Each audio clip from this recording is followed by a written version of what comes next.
we are on time, so probably we're going to start. Are we ready? Yes? Good afternoon, everyone, and welcome. Welcome to this book presentation. Gary Fields was supposed to chair this session, and as you know, he couldn't make it, so I'm going to try to fill his big shoes. He deeply regrets being in Bogota today, but he's listening to us via live streaming, so you can say hi. And I would like to read a message that he kindly sent to introduce this session. So if you allow me, I'm going to read his message. A question of first order importance in the field of economic development is who benefits and who is hurt by economic growth, how much and why. One crucial mechanism is the employment channel. UNO-WIDER generously granted us funding so that we could produce a book on changing labor market conditions in the course of economic growth in 16 Latin American countries. The book is co-authored by Guillermo Cruces, Gary Fields, David Jaume, and Mariana Viollaz. You can see here the names. In this session, two of the book co-authors, Mariana Viollaz and David Jaume, will present the highlights of their research. Then we will hear the international perspectives from two discussants, Haroon Bhorat and Albert Park, and the entire book is available on the UNO-WIDER website for free download, so please take care of that. Finally, one final message from Gary Fields. He would like to encourage others of you and your colleagues to pursue answers to these questions for other countries in other parts of the world. Welcome, and without further delay. Thank you, Veronica. Thank you, everybody, for being here. Well, I will start with the motivation.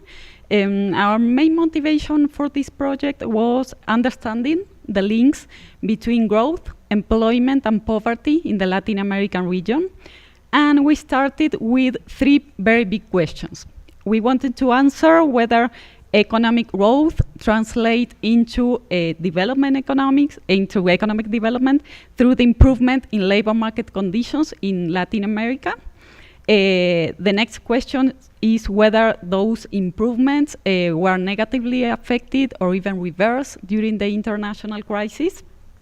And finally, how the rate and the type of economic growth, the changes in employment and earnings indicators and changes in poverty and inequality relate to each other. And as a result of this research that took us like 2 years to complete, we end up having these outputs. We have 17 wider working papers. There are 16 individual country analyses, one for each of the countries we include in our sample. And we have one cross-country paper. And then all that evidence was compiled in a book that was published last year, and it's a book you can see there in the slide, and it is the one that you can download from the UNO-WIDER website. And in order to give you a brief summary of our main findings in this book, what we have is that for the region, the Latin American region as a whole, we found that GDP per capita increased in the region. During the 2000s, all employment and earnings indicators improved, and poverty and inequality fell. And when we analyze countries individually, what we found is that GDP per capita increased in all the 16 countries. Most labor market indicators improved in all countries but one, and poverty fell in all countries but one. And we also found important differences with the developed world, especially during the international crisis. So going now to the data we use and the definitions. We base our research mainly on microdata from CEDLAC, the socioeconomic database for Latin American and the Caribbean. We work with 16 countries from the 2000 to 2012 or 13, depending on the data availability at the moment we started with the project. That was early 2014. So we work with more than 150 household surveys, covering more than 5 million households and 18 million people. And the great advantage of this database is that it allows us to construct labor market indicators, poverty and inequality indicators, which are comparable across countries. And we also use some aggregate macroeconomic indicators from the World Bank and United Nations. In this table, what you can see is the list of the 16 labor market indicators we use in our analysis. We separate them into big groups. The first one is the employment and earnings indicators, and the second group is poverty and inequality indicators. In the first group, we have the unemployment rate. We have a big group of job mix indicators. There you can see we separate between low and high earnings occupations. We have employment positions, so we differentiate between paid employees, self-employed people, and unpaid workers. We separate between low and high earnings economic sectors, low and high educated workers, and we also have the share of registered workers with the social security system. And the last indicator is monthly labor earnings. And on the poverty and inequality indicators, we have two poverty rates calculated using the $2.5 and $4 a day poverty lines, and the Gini of household per capita income and labor earnings. And for each of these 16 indicators and for each of the 16 countries in our sample, we calculate the change from the initial to the final year. And each indicator has associated an evaluation criteria that allows us to say whether the change was welfare improving or welfare reducing. So for instance, for the unemployment rate, we will say there was a welfare improving change when we see a reduction over time, and the change was statistically significant at 5% level. And finally, what we did was to, as a way to summarize all this information, we construct an indicator, which is the percentage of improving indicators, considering only those that change in a significantly manner. Now, going to the interesting part. The first question we asked was a very simple one, and it was from beginning to end how the GDP per capita and labor market indicators change. And what we analyzed was the annualized GDP per capita growth rate and changes in labor market indicators from beginning to end, for the region as a whole and for each individual country. And what we found was, as I mentioned at the beginning, for the region as a whole, there was like a general improvement. We have increase in GDP per capita and improvements in all labor market indicators. And for individual countries, we have an increase in GDP per capita for all of them, improvements in most of the labor market indicators in all countries but one, and reductions in poverty in all countries but one. And here in this figure, you can see a description of the trends for the Latin American region as a whole. We have here like a set of some indicators. This is the unweighted average for the 16 countries we have in our sample. What you can see there is a very clear negative correlation between GDP per capita and unemployment. We have a positive correlation between GDP per capita and mean labor earnings, and a clear negative correlation with the poverty rate. So we have a very nice picture for the region as a whole. And now going to the analysis country by country, what you can see here is a ranking of the GDP per capita growth rate for each of the countries. What we can see very easily is that the growth rate was positive in every country. There is a group of countries where the GDP growth rate was very high for Latin American standards. Those countries were Panama and Peru, which grew at almost 6% a year. Then we have another group of countries where the GDP growth rate was low compared to the average of the region. Those countries were Venezuela, El Salvador, and Mexico. And when calculating the average for the region as a whole, we have that the region grew at almost 3% a year.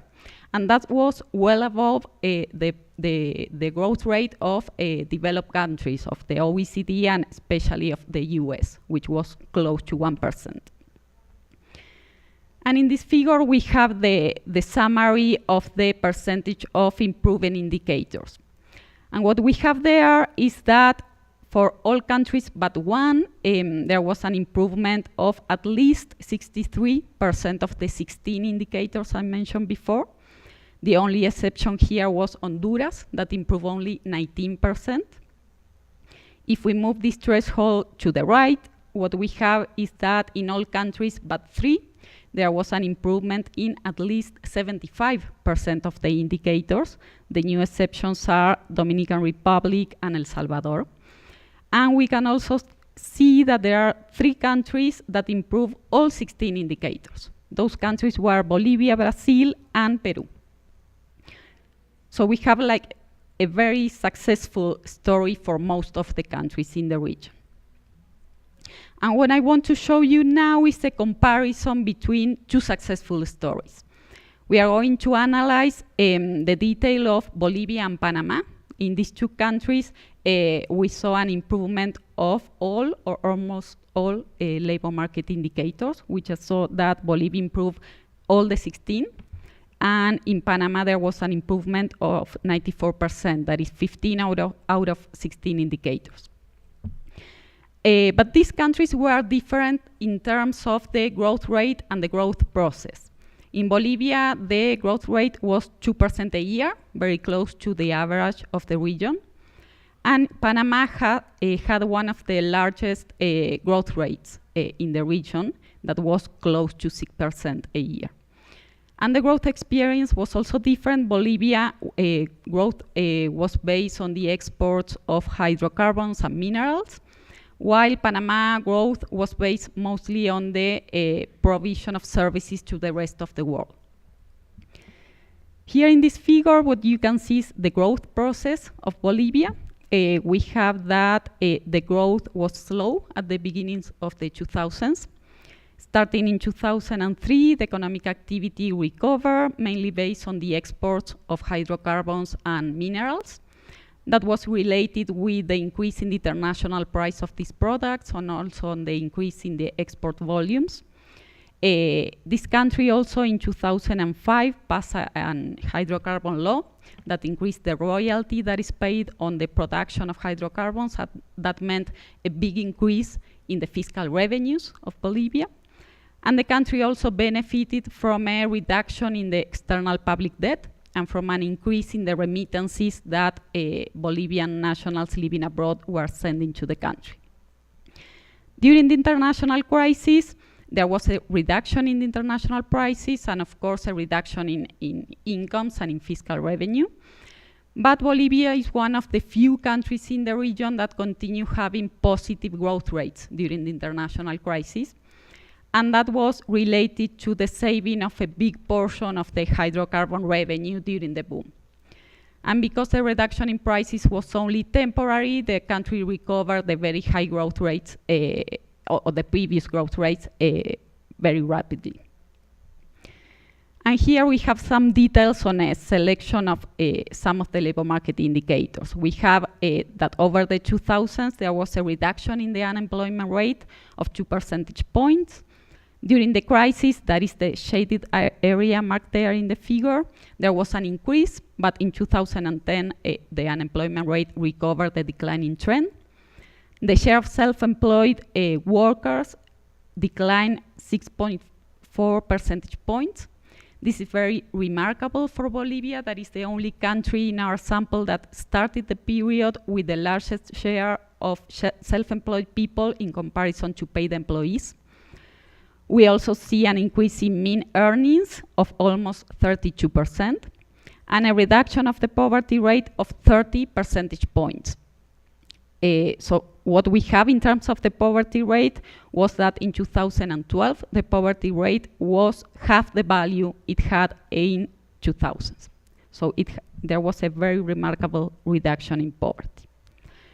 Going now to the other country, to Panama, we have also a very low growth at the beginning of the 2000s. Then in 2003, the country entered in a real boom that continued even during the international crisis. the increase in the economic activity was related to the provision of services to the rest of the world, and that was related to the Panama Canal, the international banking sector, the colon free trade zone, and also the transportation and communication sectors. During the international crisis, the growth slowed but continued being positive. And in 2010, the country recovered the previous high growth rates, mainly because of some public infrastructure projects, like the expansion of the Panama Canal. And finally, what we have here is a set of labor market indicators for Panama. We have that the unemployment rate fell almost 6 percentage points, with an increase during the crisis and a recovery of the declining trend after that. The share of high-earning sectors increased almost 3 percentage points. High-earning sectors in Panama are related to the sectors that provide services to the rest of the world. Mean earnings increased almost 14%, and the poverty rate also had a huge reduction of almost 23 percentage points. And we also had, for Panama, that in 2012, the poverty rate was half the value it had in 2001. So the main takeaway here from this analysis is that these two countries were very successful countries in terms of improving all the labor market indicators and reducing poverty especially, but they were very different in terms of the growth rate and the growth process. So what we think is that even when the growth rate is important, there has to be something else. It has to be some other factor that allows us to explain the success of Latin American countries during the 2000s. This is the summary I already mentioned. Now, going to the cross-country analysis. What we did I just did was the country-by-country analysis. Now we move to the cross-country chapter of the book. In this part of the book, we provide 3 pieces of evidence.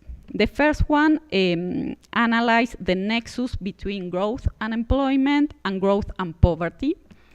In the second part, we analyze other macroeconomic variables other than the growth rate that could be determinants of the changes in labor market indicators. And the third point is related to the last part of the nexus, the employment and poverty nexus. So I'm going to focus now on the first point. And the question we asked here was if countries with a higher rate of economic growth experience larger improvements in labor market indicators. So what we analyzed to answer this question is the relationship between the annualized rate of economic growth and the percentage of labor market indicators that improve over the period. And on the other hand, the relationship between the annualized growth rate and the annualized changes in each labor market indicator separately. And what we found is that faster growth is associated with larger improvements in labor market indicators, but the relationships are in general weak. So for instance, we have here in this picture, in this figure, the annualized growth rate in the horizontal axis and the percentage of improving indicators in the vertical axis.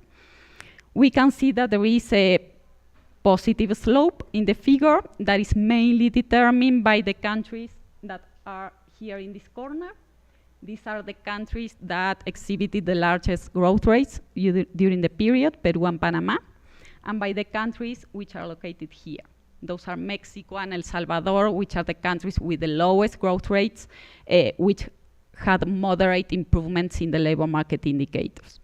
But what we can also see is that in the middle, we have a lot of heterogeneity. We have countries with moderate growth rate, but very different in terms of the percentage of improving indicators. So for instance, Honduras and Bolivia had very similar growth rates, but in Honduras there was an improvement of only 19% of the indicators, while in Bolivia there was an improvement of all of them. So what we end up having is a positive relationship, but very weak. The R-square is only 0.1. And something similar happened when we analyze each individual labor market indicator separately. What we have here is the relationship with mean labor earnings. We have a positive relationship, but the R-square is basically 0. In this one, we have the relationship with the unemployment rate, and of course it's negative, but again, the relationship is not tight at all, and that is mainly explained by the very different experiences of the countries with moderate growth rates. Here we have the relationship with the share of registered workers. This is the tightest relationship we found. The R-square is 0.44. And here we have the relationship with the poverty rate, which was negative, but again, the R-square is very low. So the main conclusion of this cross-country analysis is that faster growth is associated with larger improvements in labor market indicators. But in general, we can say that the relationships are weak, are not tight. And that weak relationship seems to be explained by the experiences of these countries which had moderate growth rates by Latin American standards.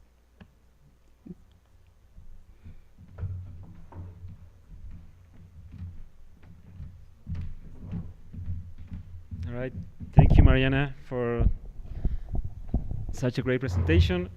So the question that is left then is, if the relationship between improvement in labor market indicators and economic growth was weak, what then can explain the different rates of improvement in labor market indicators in the different countries? So what we did is we started exploring different factors. For example, we explored if the initial GDP was actually correlated to different rate of improvement in the labor market indicators, thinking that there may be some type of convergency or divergency depending on the initial level of GDP, and we found no relationship in that dimension. Another factor that we were interested in analyzing was if there were convergent or divergency patterns given the initial level of the labor market indicators. And to our surprise, we found a very positive story in the sense that countries who started with the highest unemployment share or poverty rate were the countries that actually had the largest improvement during this period. And the third set of factors that we explored was actually macroeconomic variables, other set of macroeconomic variables that may be associated with improving labor market conditions. And in that sense, we found that there are some macroeconomic variables that seems to be associated with improvements in the labor market indicators, but there is no unique configuration of macroeconomic variables. There was not silver bullet of economic development, that a recipe that countries of the region had to follow. So for example, when we look at difference, this is the relationship between different macroeconomic variables that we analyze and the correlation, how many labor market indicators change in the welfare improvement direction is statistically significant when one of these macroeconomic factors change. And the ones that shows the highest relationship was actually a reduce on the stock of public debt. So countries that underwent the largest reduction on public debt were the countries that experienced the largest improvement in the labor market indicators. We also find a relationship between variables related to the commodity boom, such as the term of trade, the revenue from natural resources, and the exports. But still, not for all countries, and the general story is a very heterogeneous story. And let me just give you a couple of examples. So this is, for example, the relationship between the percentage of labor market indicators that improve and two important macroeconomic factors. And on the left panel, you have the percentage of service of the GDP. This is the value added of service over the entire GDP. And what we found is that in general, countries that has a decline in the value added of services are countries for which the percentage of labor market indicators that improve were larger. But there is a lot of heterogeneity. This relationship is not significant. And in fact, what we observe is that in the case of Bolivia, Peru, and Argentina, for example, their development strategy, the way that the growth process that took place on those countries was most intensive on the manufacturing sector and on agriculture, and most of the labor market indicators improved for those countries. But that was also the case for Brazil, Panama, and Paraguay, for which actually the share of services increased. So with very different growth processes, countries achieve a similar success on improving the labor market indicators. And that's also the same, it's true for the exports. In export, we observe that there is one country for which export increased a lot, that's Bolivia, and that experienced an improvement in all its labor market indicators. But in the case of Brazil and Paraguay, those countries have no increase in the percentage of export in the GDP, and still have most of the labor market indicators changing in the welfare improvement direction. So basically, we conclude from this is that there is a strong and consistent cross-country association between reductions and poverty. Sorry, I start talking about the relationship, but the main conclusion of the previous part was actually that there is a lot of heterogeneity at the country level. Okay, there is not a unique configuration of macroeconomic factors that lead to an improvement in the labor market indicators. Now let me move from the link between growth, unemployment, and poverty to the link between employment and poverty. And the question here is that, are larger improvements in employment and earning indicators associated with larger reductions in poverty? And what we found is that, yes, there is a very large association between improvements in poverty and changes in poverty or reductions in poverty and improvement in the labor earning indicators. In this table, for example, we show the correlations between the decline in poverty and the changes in the welfare improvement directions in different labor market indicators. We found a very large correlation between a decline in poverty and an increase in mean earnings. That correlation was almost of 0.88, and we're going to see that it's very tight. We found still a correlation between a decline in poverty and a decrease in unemployment, but that correlation is relatively small compared to other labor market indicators. And this is consistent with Gary Field's research that shows that in most of the developing world, what we have is more like an underemployment issue more than an unemployment problem. Okay, and we see that that's true because we found that the reductions in poverty are very strongly correlated to improvement in the job mix of the economy. Okay, reductions on this improvement on the types of jobs that are available in the economy, then we have a reductions in poverty. We also find an association between declines in poverty and declines in inequality, which is quite remarkable for in the region. So let me just show you how this correlation looks like in the data. So this is a relationship between the mean labor earnings changes on the horizontal axis and the poverty changes on the vertical axis. And we see is that most of the country are actually on the left-right quadrant of this figure, which means that most countries experience positive increase in mean labor earnings and a decline in poverty rate. So this is a very positive story. There are for 11 of the 16 countries that we consider, we found that mean labor earnings actually decline. And the relationship, as you can see, is very tight. The R-squared is 0.78. The same relationship is fine when we look at indicators of the job mix of the economy. In this case, for example, the share of wage and salary employees in the economy. So countries that experience the highest increase in the share of wage and salary employees are also the countries for which the poverty declined the most. This figure is quite remarkable because it summarized the story of Latin America during this period in a very compelling way, in the sense that it shows the changes in poverty and the changes in inequality, the changes in poverty on the vertical axis and the changes in inequality in the horizontal axis. And we can see that almost all the countries are on the left and lower quadrant, which means that most of the countries experience a decline in poverty and a decline in inequality. This is a very positive story for the region as a whole. The only exception is Honduras, for which inequality and poverty increase during this period. Now, all those macroeconomic factors are different between the countries, but there is one factor that was common across all the countries, and that was the increase in education. What we observe in all Latin America is that all these countries invest a lot of resources in education, and they were successful in increasing the education and attainment of the workforce. And what we see is that there is a very tight relationship between the decline in poverty and the increase in education in this country. And we believe that it is necessary to do more research about the role of education in the changes on poverty and inequality. There is a recent book, for example, by Julian Messina, and my entire dissertation is actually based on one case study that is Brazil. But we think that the increases in education were of utmost importance on the changes in poverty and inequality in the region during this period. So the summary of the employment poverty finding then is that there's a large association between improvement and earnings indicators and the reductions in poverty, and that education was particularly important during this period. Now we switch a little bit on the question. We are still now going to see the relationship between growth, unemployment, and poverty, but now instead of looking at cross-country, what we're going to do here is to use the variation within a country. So we are going to see within a country, when that country grows faster, did the poverty rate decline faster as well? So we are going to explore that relationship, but instead of across countries, we're going to do it within country. And we are going and Mariana already showed you this figure in which we relate the changes in GDP per capita to unemployment, labor earnings, and poverty rate. And we found that as a region as a whole, we have a correlation such that when the region grows faster, poverty declines faster as well.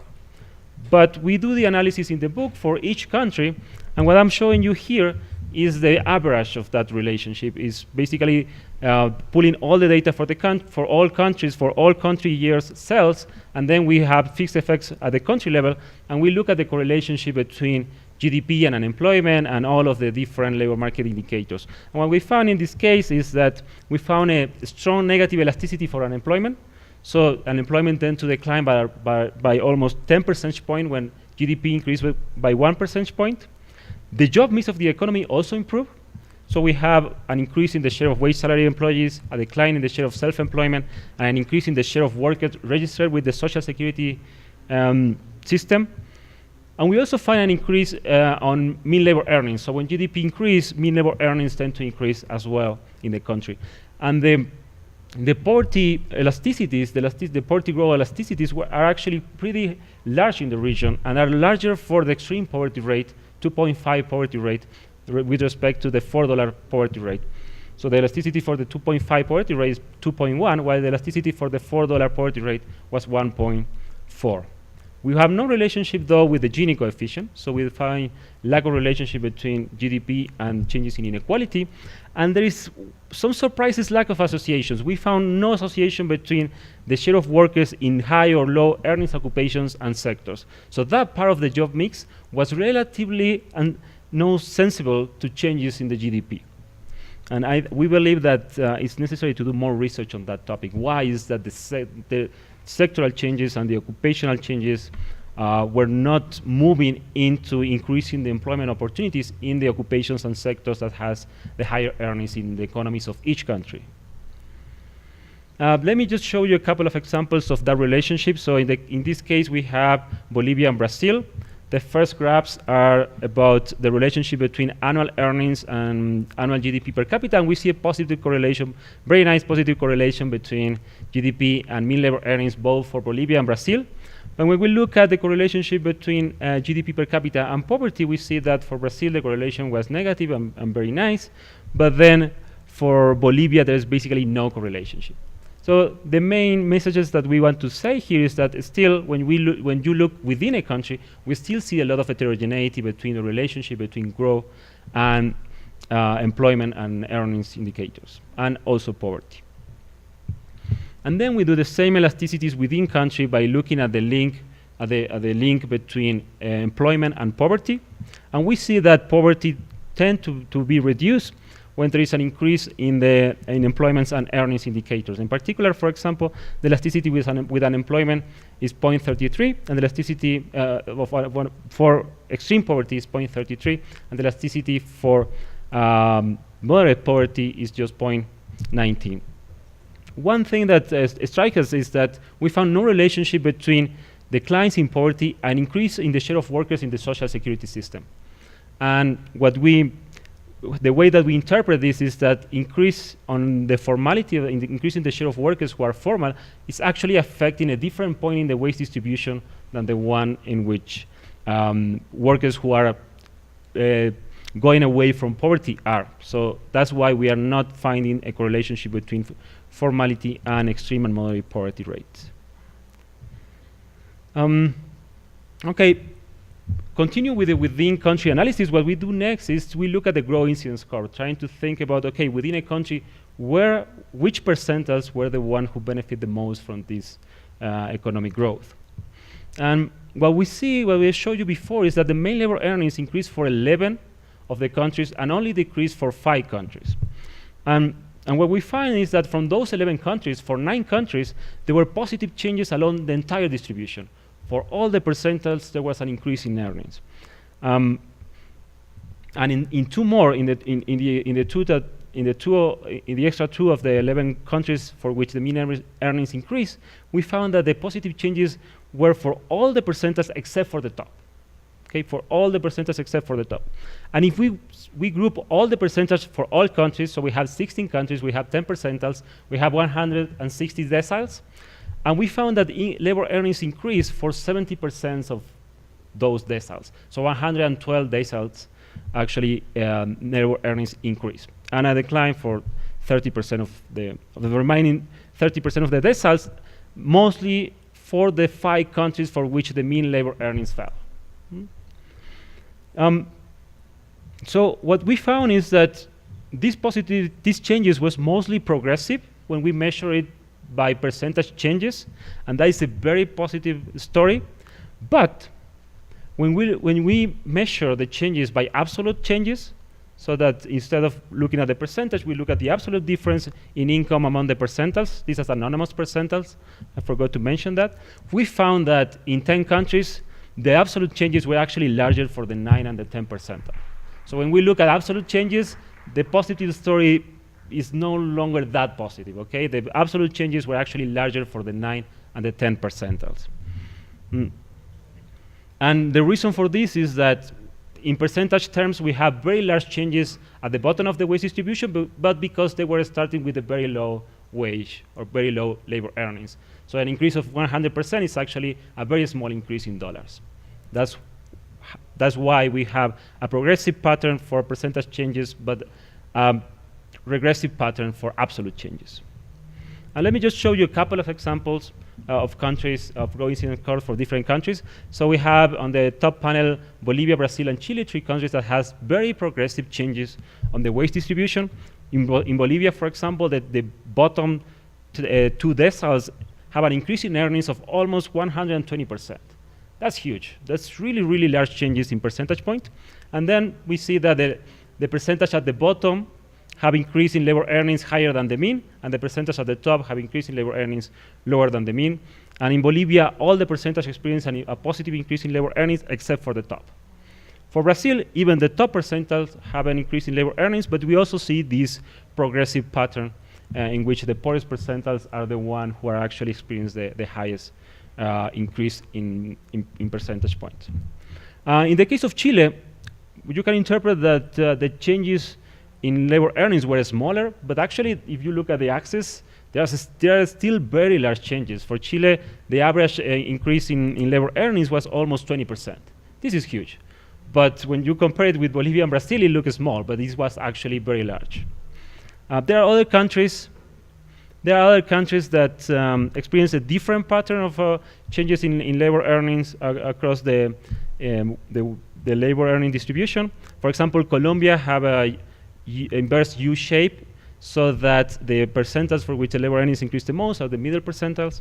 We have Costa Rica that shows increase in labor earnings for all the percentiles, but in a pattern that makes the changes regressive, so that the inequality actually increase. And for Dominican Republic, we see that actually the labor earnings decline along the entire labor earning distribution. So again, a lot of heterogeneity at the country level. Some common experiences, but a lot of heterogeneity. So the summary of findings for the within-country analysis is that we found a response to labor market indicators to grow. We have a response to poverty and employment to earnings changes. And most of the changes in labor earnings were positive when we measure it at the percentile level. But the story is very heterogeneous among countries in Latin America. The final subject that I'm going to tackle in this talk is what was the effect of the crisis in Latin America, how the 2008 economic crisis affected Latin America.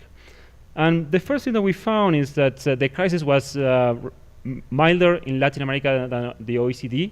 So the GDP in Latin America declined by 1.5%, while in the OECD it declines by 4%, so it was less than half of the decline in the OECD. We also find that unemployment was increasing at the beginning of this period, then unemployment fell in every year except for the year of the crisis. So unemployment in the year of the crisis increased. But remarkably, we found that poverty only increased for 5 countries of the 16, even in this period of crisis, and poverty fell for 8 out of the 16 countries, even in this year of the economic crisis. And extreme poverty only increased in 1 country. So Latin America was really successful in dealing with this crisis. And we have that the average poverty rate for the region actually did not increase during the crisis. And there was a lot of counter-cyclical policies that were put into place and some social protection program as well. And it may be the case, and this is something that has to be continued to do research on, maybe these social protection programs and these counter-cyclical policies that were put into place were actually producing crises in the future. That seems to be the case, for example, of Brazil and Argentina, that put a lot of fiscal pressure on the budget of the government, and then some years on the road, you find you get a crisis because the government is spending above their possibilities. Okay, in terms of economic growth, we also saw a very quick recovery. So as I mentioned before, when we look at what happened with the main labor market indicators with economic growth and poverty during this period, the only part that we see a real impact is on unemployment for the country as a whole. But poverty during that time continued to fall. And labor earnings rise, even in the time of the crisis. What happened with the labor market indicators? Well, what we found is that during this period, most of the labor market indicators were not affected. Those are the ones in the blue bar. And some of them were affected, but then some years on the road, they have total recoveries. Some have partial recoveries up to the period of 2012, that is what we cover in the book. And some very small set of indicators continue to worsening after the crisis, mostly present on Honduras. So the question is, what happened next? So in every project that you have to deal with data at the yearly level, there's a temptation about adding more years to the analysis, right? And the problem with that is that sometimes you never finish with the analysis. So we finished the analysis in 2012, but then the question is what happened next? And what it seems to have happened next is that the economic growth decelerated in the region. Here is only to 2014, but if you add 2015 and 2016, you see a clear deceleration of economic growth, and poverty and inequality have stagnated in the region.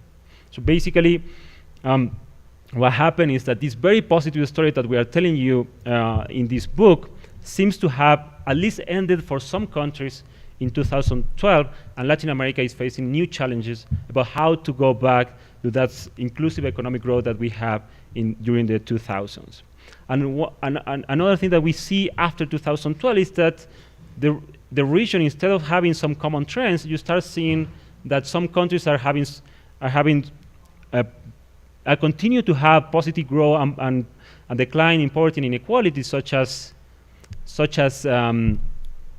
Chile and Colombia, but some countries, on the opposite, have even negative economic growth. So Argentina and Brazil, for example, between 2010 and 2016 have negative economic growth. What Chile and Colombia have, the increase in GDP per capita was of among 25%. So you see that between the countries in the region, in only 6 years, there is also a divergent pattern in terms of economic growth and the impact of economic growth in labor market indicators and poverty. So the final remarks. So let me not repeat the original questions because we were very clear about that, but let me emphasize the positive story that we are telling in this book.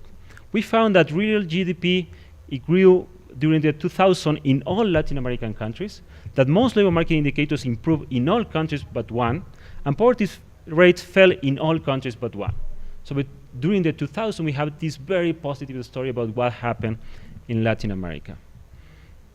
We do find that when you look at the cross-country and we try to find what were the reasons for these very positive changes, what we found is actually a lot of heterogeneity at the country level. And one factor that seems to have been of particular importance is the increases in education. So the conclusion of this book, in a way, is the new questions that arise from the book, in the sense of, is this time actually different from Latin America? Are we experiencing some structural change, a new pattern of more inclusive growth in the region than in the past? And the answer for that seems to be that in the years that follow our analysis, it seems that not really, that these changes were of a very particular period, and now we are facing a new set of challenges about how to go back to this higher and more inclusive economic growth that we have in the early 2000s. But this is still an open question, right? How we go back to that positive story that we are telling in the book. In the short run, we show that the Latin America was more resilient to the crisis, and then the question is Latin America now more resilient to any crisis? Can we break that stop and go that has characterized the region in the last decades?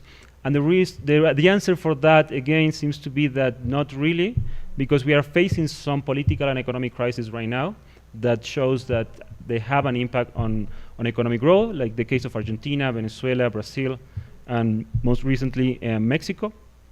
So it seems that in the short run, that crisis, the crisis in 2004 and 2008 did not affect the region as much, but other crises are affecting the region. But what we need, that is what we think is the contribution of the book, the main contribution of the book. What we need is to better understand the functioning of the labor market, because that is in the labor market where we are going to find the link between economic growth and poverty. And we need to find more evidence on the macro channel.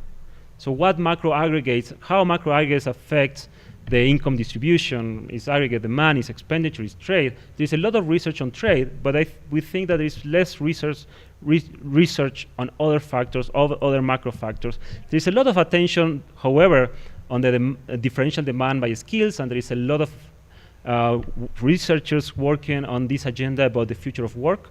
We think that that's very positive to really understanding the functioning of the labor market. And there are other topics that we would like to see more research on to understand how the labor market actually functions. That is, for example, what happened when there is an expansion in social protections and other labor market policies. But ultimately, what we ask is, which are the set of policy that can foster the channels that connect growth with labor markets and labor markets to poverty, so that we can ultimately facilitate a more inclusive economic growth. And in that sense, we want to bring into the final remarks a phrase by Bourguignon in 2003. So Bourguignon, in his book, has a triangle, and he talks about economic growth, inequality, and poverty. And what he found in his analysis is that there is also a weak link between economic growth, changes in inequality, and changes in poverty. And this is what he thought at the moment. Do this result implies that growth has no significant impact on distribution? Certainly not. They simply mean that there is too much country specificity in the way that growth may affect distribution for any generalization to be possible. Instead, case studies show that distributional changes in a given country have much to do with the base and structural features of economic growth in the period under analysis. And what we want to add to that triangle is that it is mediated through labor markets. So we want to build like a square or something like that. Muchas gracias.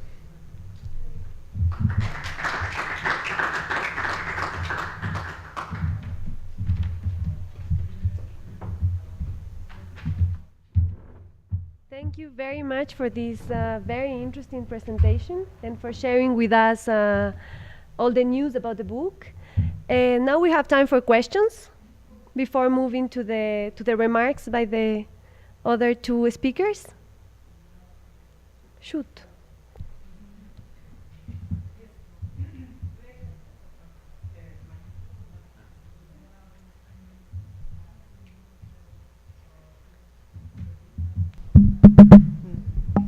Yes, thank you for the presentation, it was great. Talking about labor markets and possible channels, one of the things that worry us about the future is that labor unions are gonna be like less important to set up like benefits or any type of minimum wages and things like that for workers. So given that the relationship employer-employee is gonna be blurred and it's gonna be like replaced by more individuals working as freelancers and things like that, we think that this is gonna affect in the future the labor market. So did you have an analysis already done in terms of like minimum wages and other regulations of the labor market? And what do you think about this for the future? Thank you.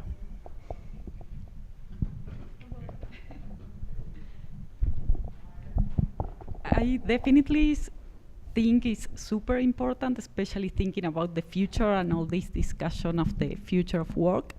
The only related thing we have included is the relationship with the share of registered workers.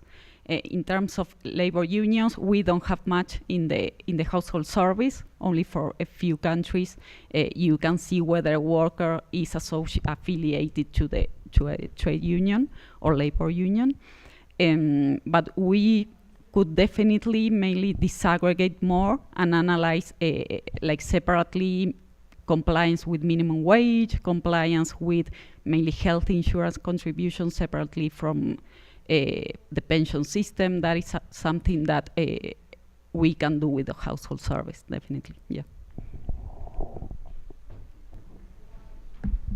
Yeah, what I would like to add is that that is exactly the type of question that we are interested in, because you can think that the new technology are going to bring economic growth, but then how they are going to affect the labor markets and what is going to ultimately happen to poverty, right?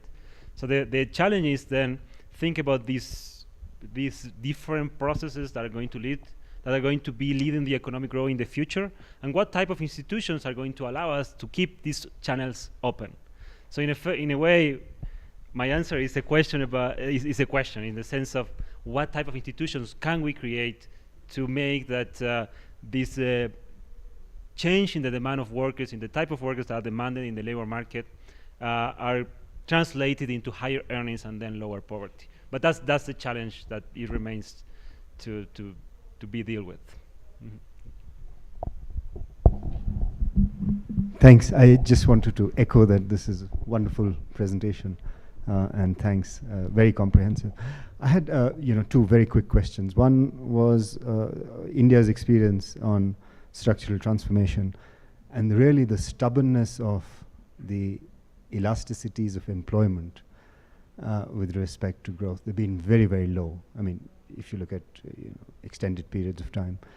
I saw unemployment elasticities in your presentation. Do you have employment elasticities, and what those numbers are?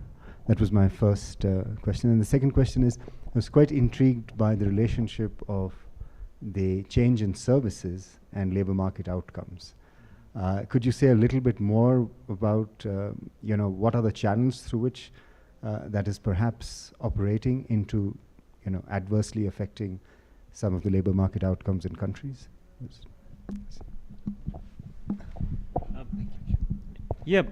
With respect to the first question, we don't estimate employment growth elasticities, but you can think that employment is related to unemployment, so probably we are going to find a positive relationship between employment and unemployment, especially in this time in which labor force participation, if something was increasing. So probably we are going to have even more elasticities between employment and the GDP, but there is a very good point. We could actually estimate it that.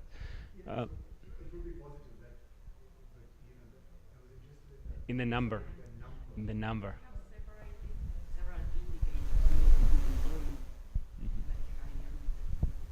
Yeah, exactly. What Mariana is saying is that we have other set of indicators like employment in high earning sectors, employment in a percentage of people with wage and salary employee, but the questions about what percentage of the population, of the active population are actually employed, we didn't do that, but it's something that we could add, and thank you for that comment. Yeah, I'm not sure what would be the percentage, and probably it's going to be very different from the percentage in India, because India has higher rate of economic growth, and I suspect that the elasticity there may be a little bit lower than in Latin America. And then the second question about the services. So a lot of the countries for which the percentage of services in the GDP actually declined were the countries that were experiencing an economic commodity boom. So that commodity boom means that the percentage of value added in, for example, agriculture increased. So that's sort of where the mechanism is coming. Other countries also, for example, in Argentina, the industry sector also grew a lot between the 2000 and 2010 because the industry was very affected by the exchange rate 1-to-1 in the 90s, and then there was a lot of room for the industry to grow, and the industry grew during that time. So we have that relationship that a country for which the percentage of services decline saw an increase in most of the labor market indicators. So basically, it depends on the country. That would be my answer. But it looks like, seeing now a little bit more long term, it looks like the country in which the increase in services were the leading sector, and those countries in which the increase in services were translated into better labor market indicators seems to be countries that were able to maintain the trend of improving labor market indicators. That is Panama, Costa Rica, for example. So it seems that trajectory was more sustainable than the one that was based mostly on the commodity boom, for example.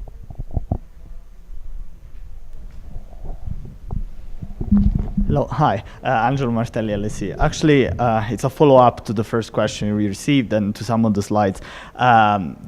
I tried to do a similar exercise to the one you're proposing towards the end for as a further agenda. And I actually tried to look at 18 OECD countries, in this case, a relationship between transition to knowledge economy and inequality mediated through labor market institutions.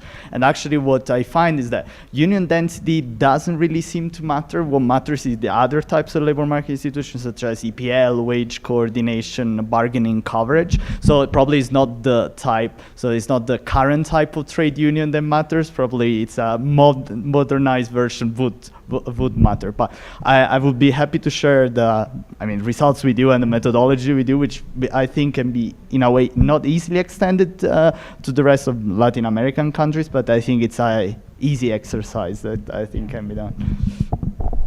Yeah, thank you a lot. I think that's exactly the agenda that we are proposing, to try to understand how the labor market functions and how the new sources of economic growth are going to impact the labor market. So thank you a lot.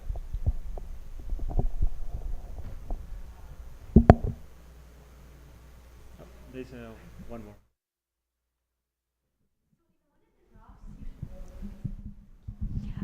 In one of the graphs, you showed that there was a steep decline in the share of self-employed and a rise in paid employment. I was just trying to understand that, what sort of growth, the structural transformation drove that phenomena of a decline in self-employment.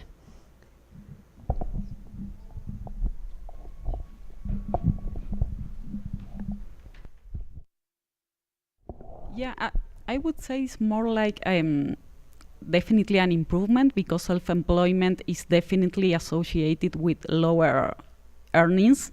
So, yeah, I wouldn't know if it was a structural transformation that I can say is what that transformation, but yeah, it was definitely how the labor markets were evolving to a better place, where you can see that workers are moving to better positions, and the better positions are paid employment in comparison to self-employment. And that was very clear in Bolivia, as I show you in the picture. Yeah, definitely.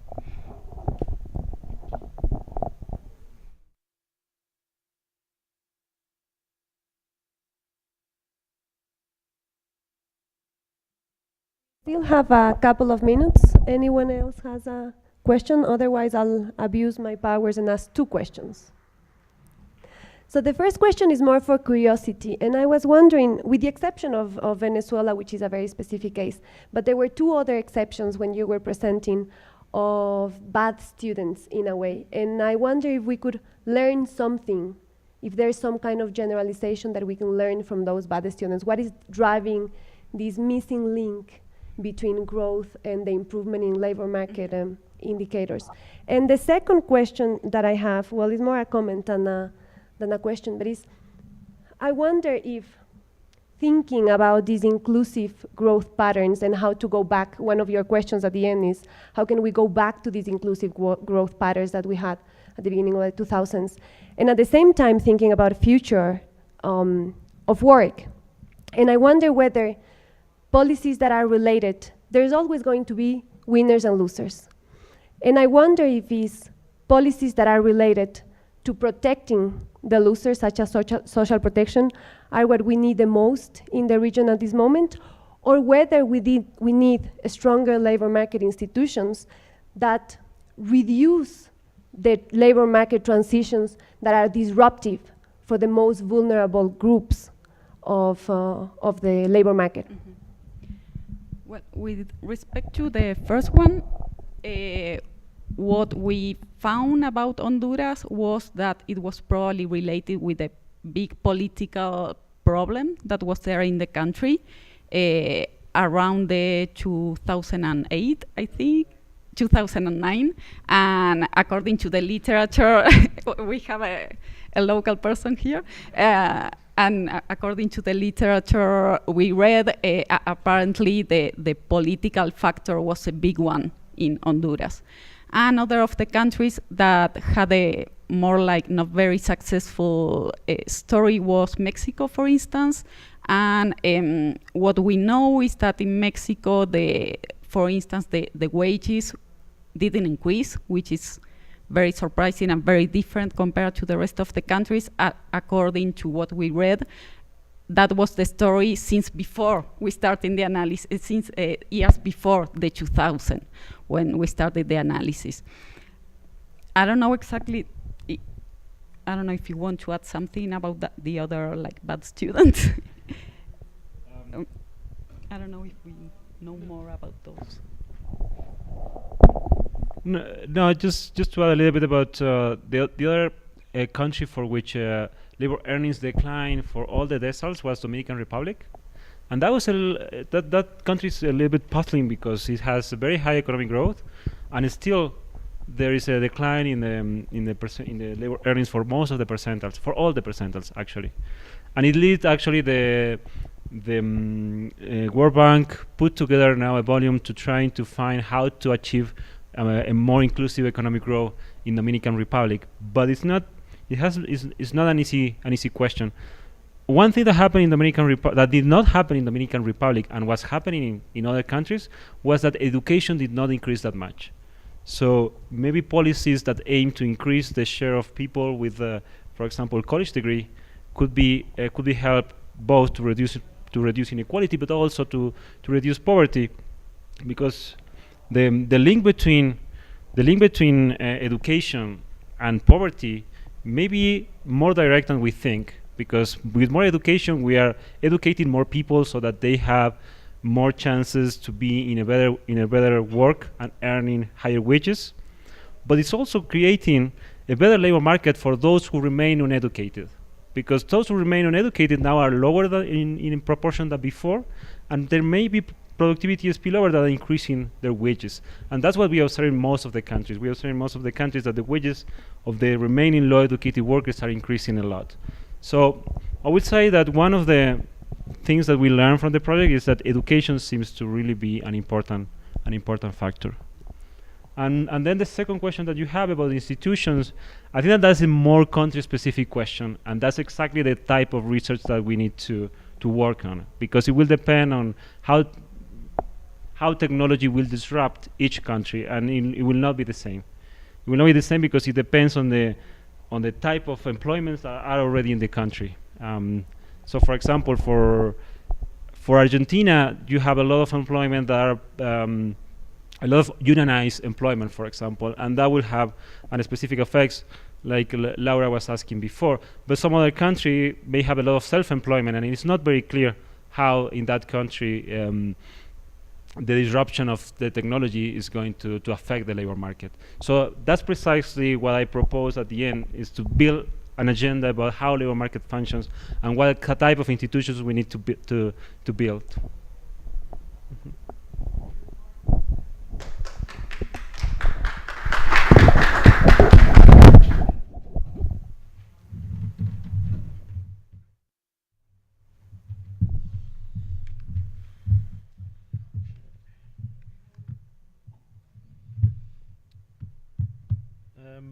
So my brief is actually slightly different from what you'd expect from a discussant. And the only reason it's different is because Gary told me to do this. And Gary's brief was talk about sub-Saharan Africa. Which initially I thought, well, that may be a bit jarring actually. It may just be something like 2 presentations, or if Albert follows the same trend, 3 presentations. But actually, listening to the input and absorbing it and going through the slides during the last few days, I think there are a lot of common themes and possibly some synergy, which almost leads me to believe that if we had structured this carefully, we could have done a proper full-blown comparative session. And you'll hear why, because some of the results are similar, and some speak to the differences across sub-Saharan Africa relative to Latin America. And so my comments are really based on a 18-month study done as part of a UNDP Regional Bureau for Africa based in New York, a study that they commissioned broadly called Inequality in Africa, but resulted eventually in an edited volume entitled Income Inequality Trends in Sub-Saharan Africa, Divergence, Determinants and Consequences. And that brings together quite a bit of research on conflict and inequality and so on. I will really reflect on 4 key areas. And it'll be over the same time period, sort of the 2000s. And it'll be, I'll really reflect on poverty trends, inequality trends, and sort of some of the static information we can get out of that. The labor market challenges that sub-Saharan Africa faces, and you'll see why I use the word challenges rather than talking about employment trends and so on, because in the African context that's less useful actually as a device. And then finally, if there is time, something maybe to kick back to your presentation is to ask about the structure of growth, because there was a particular pattern of growth in sub-Saharan Africa, and it'd be good to know what that pattern of growth was in Latin America, and how that fed into the results you had. I mean, and partly I think the question around services was circling around that notion. So just as by way of a background, I mean, you know, in the 80s and 90s, sub-Saharan Africa was the doomed continent, or the doomed region in a way. If you recall, it was a period of rampant dictatorship, a period of macro instability. Food riots in Lusaka were emblematic of the consequences of structural adjustment, and so this was the region in the 80s and 90s. But suddenly, in sort of late 90s, early 2000s, things start changing, and possibly a good representation of that change is, at least in the African context, a famous sort of Economist article which tabled the 10 fastest growing economies in the world between the period 2001 and 2010. And 6 of those 10 were African, right? And that was then a realization that actually perhaps this was Africa's time, so to speak. And then there began sort of a public discourse about the African Renaissance and so on. And certainly the data supports this. So over the period 2000-2008, GDP growth per capita was 3% per annum. And 2009-2015, 1.5%. The data I have shows that it actually was slightly higher than Latin America, much lower than Asia, but interestingly higher on average than Latin America. So what did that sort of broad background, high growth rates, what are the consequences for poverty? Well, in the first instance, you did see a decline in poverty levels, right? In the region generally. Of course, there's heterogeneity as usual, and that's perhaps, again, a question to you is what are the static numbers show? Because certainly, despite the decline in poverty levels, currently almost 50% of the region's population continue to live below $1 a day, right? So the challenge is still huge, right? So the scale remains despite the decline. 2/3 of the region live below $2 a day. So if we double the poverty line, 66% of the region's households are living below the poverty line. The one thing that I want to, and again, a question back to you is, what are the country scale effects? Because often you hear these numbers in the sort of the World Bank kind of presentations, and you know, well, poverty is 50% of the region and so on, but it turns out that actually of that 50%, right, it's the DRC, Ethiopia, Nigeria, and Tanzania. So those are 4 countries they constitute 50% of the region's poor. So I'll repeat that. There are only 4 out of 52 countries on the continent, or in the region, that make up half of Africa's poor. And that must be part of a discussion around how you deal with poverty levels. And so scale and population matters. In terms of inequality, with these high growth rates, you do see a decline in inequality levels, but inequality levels in sub-Saharan Africa, the decline is driven by African economies that are not highly unequal. So not driven by, right, which you'd expect, because those elasticities are very low for high inequality economies. The interesting thing about a simple Gini, right, on inequality on the continent is that the average inequality level in the region is actually higher than for the sample we had for all developing countries in the world. So the average Gini is 0.43 in Africa, and that's 1.1 times the average for other developing countries. Interesting fact though, and this is part of the chapter on inequality, is that there are 7 economies that if you remove them, dissipate the difference in Ginis. So there's 7 high inequality, what we call the high inequality economies in Africa, the majority of whom are in Southern Africa.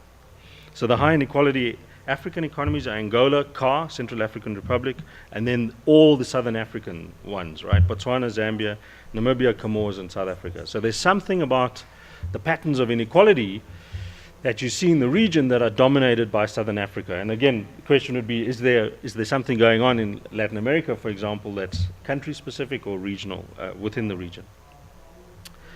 In terms of labor market challenges, it doesn't, unfortunately, we would love to do your type of analytical work, but wage employment is rare in the region. South Africa is the only economy in the region where wage employment is the dominant form of employment. It's the only economy where more than 50% of the workforce are actually in wage employment. The average, and I think we saw it earlier this morning, is that 19% of the region's labor force are actually in wage employment. The majority of the region's labor force are actually in subsistence agriculture. So you have a very different labor market in sub-Saharan Africa, right? One that is dominated, if you like, by subsistence agriculture, but secondly, by workers in increasingly urban informal sector jobs. And I'll come back to that later in terms of structural transformation. But here's an interesting, and this is actually slightly related to a different project, is what is the workforce going to look like? So if you ask the question, what is the jobs challenge for the region going forward, the statistics are quite concerning, if you like. We did simple projections based on the UN population stats numbers from now 2015 to 2100. And Africa's working age population is going to grow from 500 million to 2.5 billion, right? That's a 400% increase. The rest of the world's working age population grows by 40%. What it means is, and I'm running out of time, what it means is that by 2100, 37 out of 100 workers on the planet will be African. That's a huge jobs challenge for the continent. But it turns out it's not for the region. It's 10 sub-Saharan African economies, and I can give you the list, that dominate or account for the 70%. They account for 70% of this growth in the labor force. So you've got a 10-country story where the jobs challenge disproportionately lies in sub-Saharan Africa. The question would be, what do those numbers look like for Latin America? And that would be easy enough to do. Just quickly, on the nature of growth, the work we did looked at patterns of growth at the sectoral level, and what you find is 2 very important trends. One is this high growth story that you saw was a commodity supercycle story. So you had massive demand from China, and it was a commodities-based recovery. So the post-2010 data on growth rates are much lower. And it's not really the Great Recession, it's the plateauing of commodities. And so in many ways, this was the natural resource curse in a different way for Africa. So the growth rates are much lower now than those high periods. So resource dependence and a natural resource growth path is what defines this period for sub-Saharan Africa. What would have been the platform for long-run growth is a much higher share of GDP accounted for by manufacturing. which is the Asian story. And I've had a nice graphic where you see Asia's share of, manufacturing share of GDP in Asia just grows over the last 3 decades. In sub-Saharan Africa, it does nothing. So Africa's share of GDP was, manufacturing share of GDP in Africa was 11.3% in 1980. It was 10.6% in 2015. So the source, and we can debate that, but the source of sort of low-wage manufacturing jobs, right, if you like an East Asian type of model, is non-existent in sub-Saharan Africa. And there, those structural, the sort of elements of a structural transformation that are going to drive growth and employment in the region don't exist. And so one of the big questions is what are the sources of growth for sub-Saharan Africa? Okay, let me stop there. Thanks.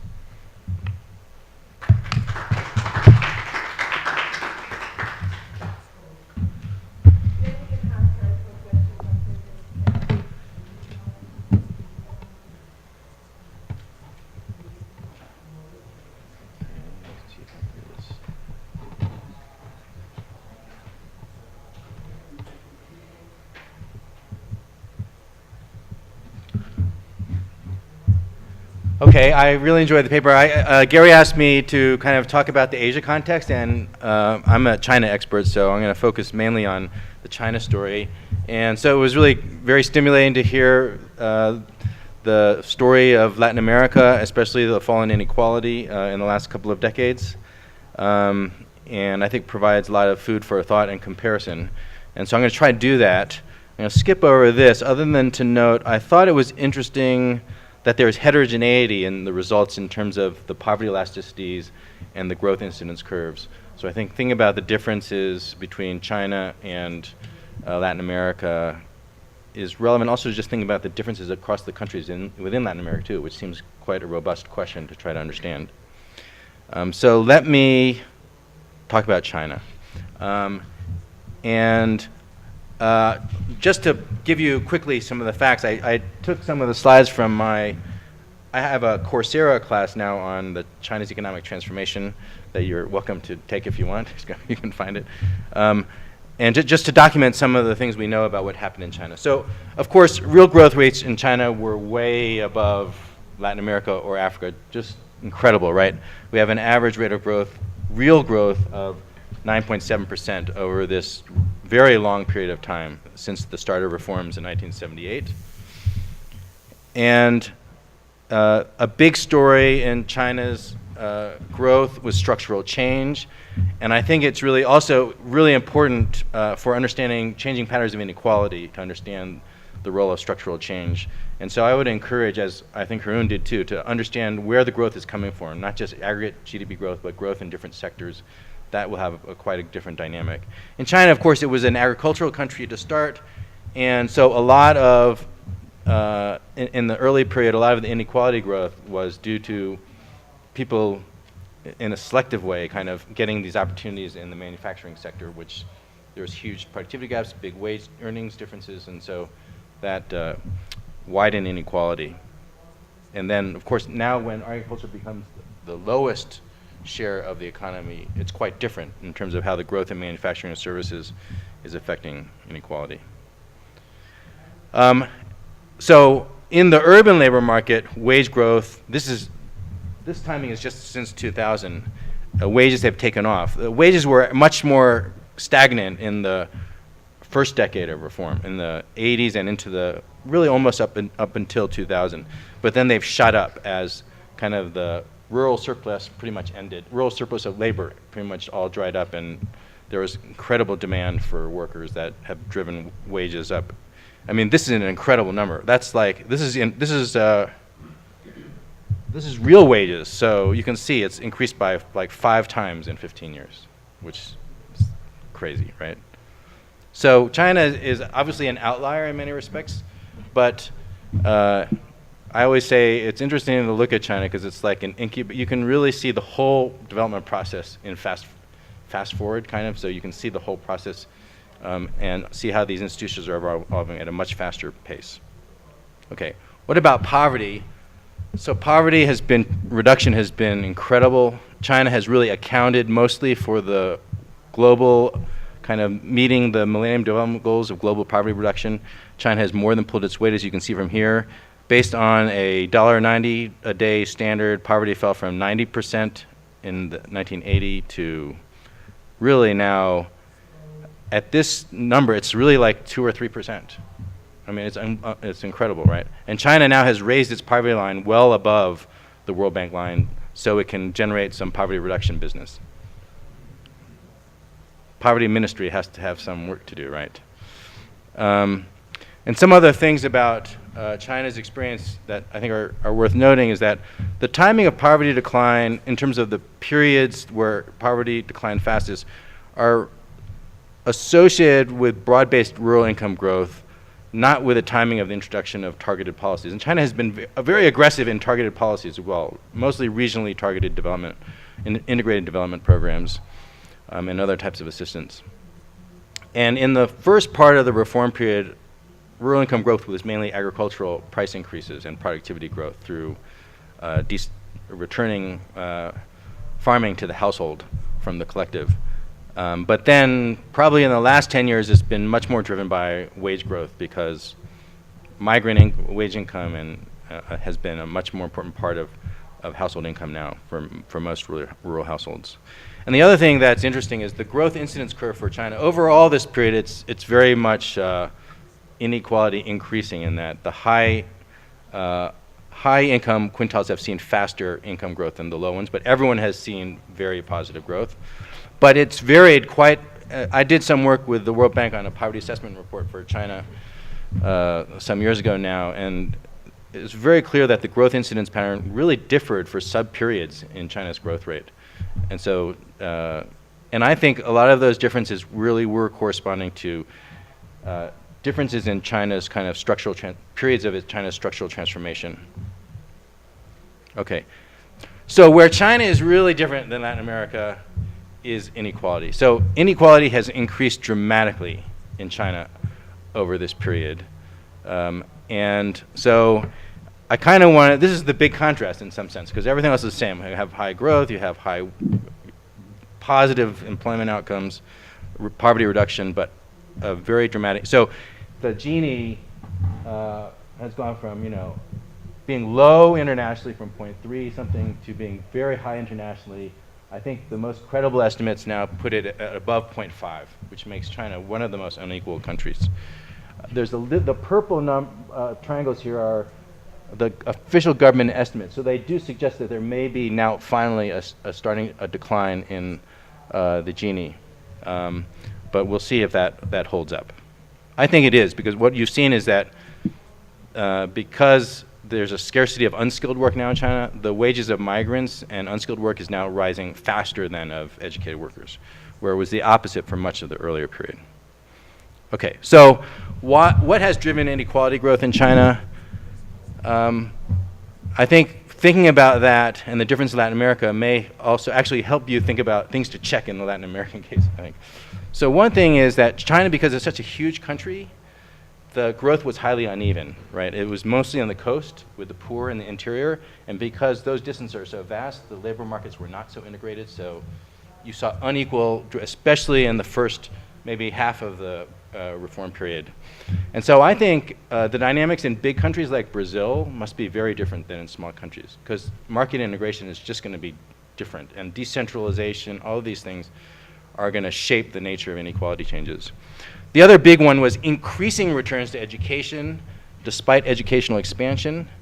And that seems to be different, at least from an earlier presentation I heard yesterday. It seemed like the returns to schooling have fallen in Latin America. And so I think this kind of reflects in China maybe some forces of globalization where there's been such incredible demand for manufacturing goods and later service sector that it's created a very robust demand for skill, even as the supply of skill has been increased pretty fast. It just hasn't been able to keep up. And then finally in China, China saw a widening rural-urban income divide for much of this period. And that's been associated with some specific kind of institutions in China related to residential permits and your ability to move to a new place and enjoy the same benefits as local residents. But it's true in other parts of Asia that in dynamic, export-oriented urban areas where there's big rural populations, the rural migration struggles to keep pace with the productivity growth, so you do see widening urban-rural gaps. So again, this is again a story of sectoral transformation and labor market institutions. So China, during most of this period until very recently, had very lax labor regulations, just for your information, but it had a high level of formality in the urban labor market, not among farmers, but because it started as a socialist system, everyone was kind of registered in the system, and all of the jobs were formal. So China has a very high formality rate, actually. Now that probably 60% of people are now urban, and probably 80% of those, something like 80% of people, 85% of people in urban labor market will be formal these days. Okay, so why is the inequality trend different than in Latin America? I think a big point, and this may be relevant from Africa too, is that the starting point was so different. Because China and many countries in Asia started at low levels of inequality, and then at the outset of reforms, and the market forces kind of have increased, whereas in Latin America you start with a very high level of inequality. And so maybe it's that. So maybe we see a global convergence of the country inequality levels. I don't know, but I think that's worth thinking about too. And then the institutional barriers to mobility, I think, probably are a bit peculiar in China. And finally, China, because it's so big, it's very decentralized. So there's very unequal public investments across regions, and especially between rural and urban areas. Last sentence, and I'll stop, is that if you look at Asia more broadly, so ADB actually had a report that seems very similar to Haroon's. You should probably take a look. I think it was published a few years ago, and they reviewed the trends in inequality across like 30 Asian countries and found that 12 showed an increase in inequality, and 18 or 22 showed a decrease in inequality. But all of the big countries in Asia, China, Indonesia, and India, saw increases in inequality. So as a share of the population, 85% of people were living in places that had increases in inequality, which were dominant. And they point to, there's a chapter in there that tries to analyze the determinants, which is a bit similar to, I think, your goal that you set at the end. And they emphasize the rising returns to education, which has been, and I think it's related to Asia's global integration. It seems like globally integrated places are all seeing rising inequality associated with rising returns to skill. But then they also look at structural change and technological change. They argue that the rise of capital has given higher returns to owners of capital, and the labor shares have fallen in a lot of the Asian countries. I'm not sure if that's a relevant concern. So let me stop there.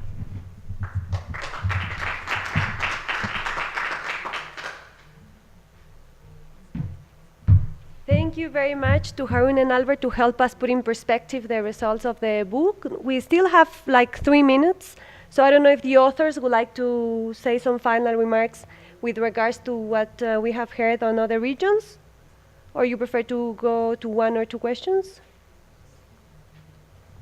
Okay, yeah. So thank you very much, Albert and Haroon.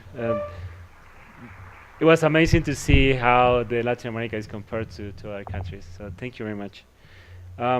Yeah, there's a lot of points to tackle, so I'm just going to select a couple of them. Thinking about what part of the trends was actually driven by the big countries in the region, we actually see that those patterns were present in most of the countries, in almost all the countries. And we have a couple of countries who are significantly larger than the rest, Brazil and Mexico. Then the rest of the countries are more similar in terms of the size of the population than probably countries in Asia or countries in Africa. In some sense, I think that Latin America is a more homogeneous region than Africa and Asia in the sense of where we start and in the sense of the kind of type of growth that was happening in the region. You can make a difference maybe between the South and Central America. I think that the South was mostly impacted by the commodity boom, probably as some countries in Sub-Saharan Africa, while the Central America was not affected that much by the commodity boom. And you see countries like Panama and Costa Rica that the way that they grow was actually by investing a lot in the sector, in the service sector. while the South, the South America, you see not that much of an increment on the service sector. You see an increase in the manufacturing sector, and also an increase in agriculture. Not in employment, in the share, in the percentage of the value added as GDP. One point that I would like to tackle is the point of Albert about what's happening on all these variables that were important for Asia. And one thing that is remarkable about the Latin America is that there is a very clear decline in the returns to schooling. And what seems to be happening is that education was increasing very fast, in part because of this commodity boom give the government resources that the government invests into schooling.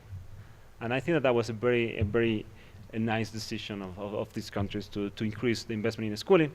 But the other reason is that we have a lot of, so our labor market and our regulations basically impede the technological change to take place at the same pace as in Asia.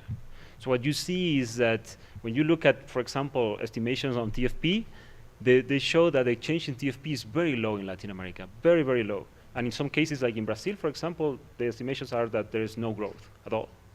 Even during this period that we observe all these positive changes, the estimation on TFP is that it is the same. What my guess is that we are going to see that in the future. That is coming for Latin America, but in the period that we have seen has not come yet.